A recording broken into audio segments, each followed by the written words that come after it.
In a moment that stunned the audience and sent shockwaves through celebrity media, Dame Helen Mirren, the very embodiment of grace and gravitas, unleashed a blistering takedown of Meghan Markle's latest rebranding stunt, American Riviera Orchard, and her insufferably polished mantra as ever. During a fiery segment on the Graham Norton Show, Mirren didn't mince her words. "I've had enough," she said with searing clarity, her voice slicing through the polite applause like a knife. "It's not authenticity, it's a performance. And frankly, a flop." The crowd fell silent. No one, not even Norton, dared interrupt her. At that moment, the Queen of the Screen did what the British press and even Buckingham Palace had failed to do. She tore apart the façade of Meghan Markle in front of a live studio audience, unapologetically and unequivocally. Meghan Markle's latest attempt at self-reinvention, cloaked in the ambiguous and supposedly elegant tagline "as ever," is anything but subtle. It's a transparent branding gimmick meant to evoke sophistication while masking deep contradictions. Helen Mirren, no stranger to royalty, fictional or otherwise, saw straight through the act. "The phrase 'as ever' is the kind of thing you sign off in a passive-aggressive letter," she remarked. Not the launch slogan of someone claiming to be a modern humanitarian. Her words hit like artillery. Mirren's critique wasn't an emotional outburst, it was rooted in sharp observation. The problem with Meghan's brand isn't that she's trying to reinvent herself. It's that every reinvention is coated in a thick layer of hypocrisy. From actress to duchess, from duchess to victim, from victim to lifestyle guru, every iteration is so heavily scripted it leaves no room for authenticity. The American Riviera Orchard lifestyle brand, complete with handwritten calligraphy and pear preserves in mason jars, reeks of curated elitism under the guise of relatability. It's Gwyneth Paltrow's Goop, but with less science and even less charm. One of the greatest issues surrounding Meghan Markle is her compulsive need to mythologize herself at every turn. She has, in many ways, become her own fiction writer, crafting an ever-changing identity, always placing herself at the center as the misunderstood protagonist in a cruel world.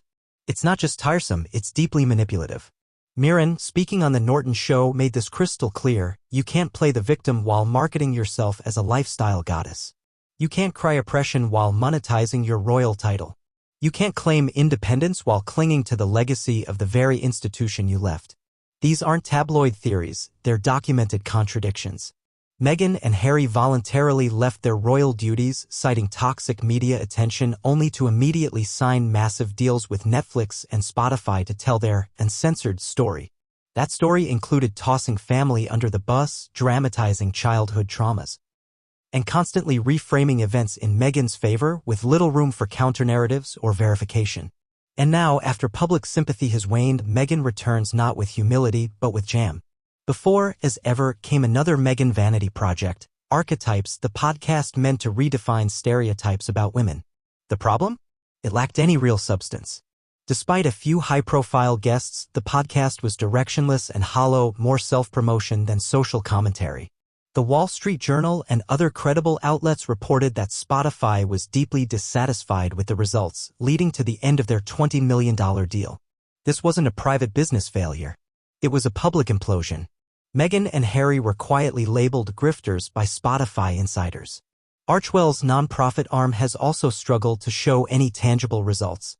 Repeatedly, Meghan's projects start with grandeur and lofty promises only to fizzle out amid PR spin and strategic silence. Why? Because the core product, Meghan's persona, is simply not authentic enough to carry the weight of her ambitions. Helen Mirren's commentary was a stand-in for the fatigue millions feel. Her words spoke not just to the failure of one brand, but the collapse of a broader illusion that Meghan Markle is a misunderstood heroine. Increasingly, she appears to be something far less flattering, a chronic opportunist, endlessly rebranding, always selling, never giving. Once welcomed with open arms by Hollywood's elite, Meghan Markle now faces a quiet frost. Since the novelty of her royal exit wore off, invitations have waned.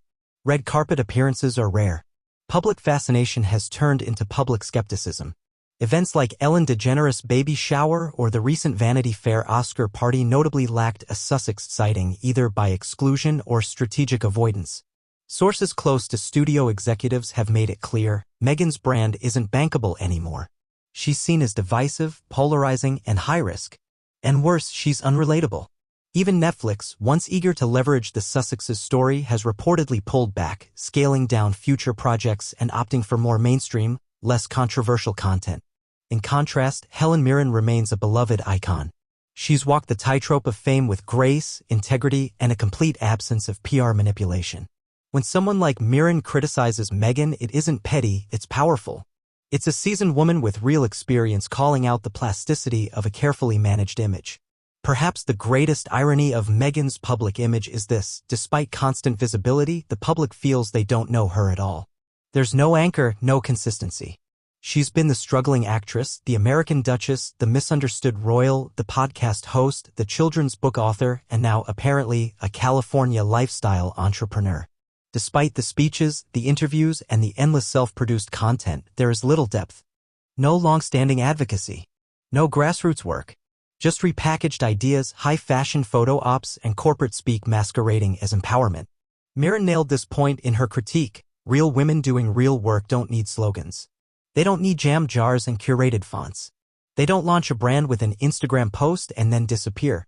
Her words reflected a reality that Meghan has failed to grasp. Authenticity doesn't come from curation. It comes from consistency, vulnerability, and transparency. 3 things Meghan's brand has chronically lacked. Meanwhile, the royal family, the very institution Meghan routinely disparages, has remained strategically silent. While Meghan continues to make veiled attacks through branding choices and interviews, the firm has doubled down on public service and quiet dignity. Prince William and Kate, often Meghan's unspoken rivals, have maintained rising popularity on both sides of the Atlantic. Their work, be it early childhood development or mental health awareness, is consistently followed through, rooted in tangible results, not branding campaigns.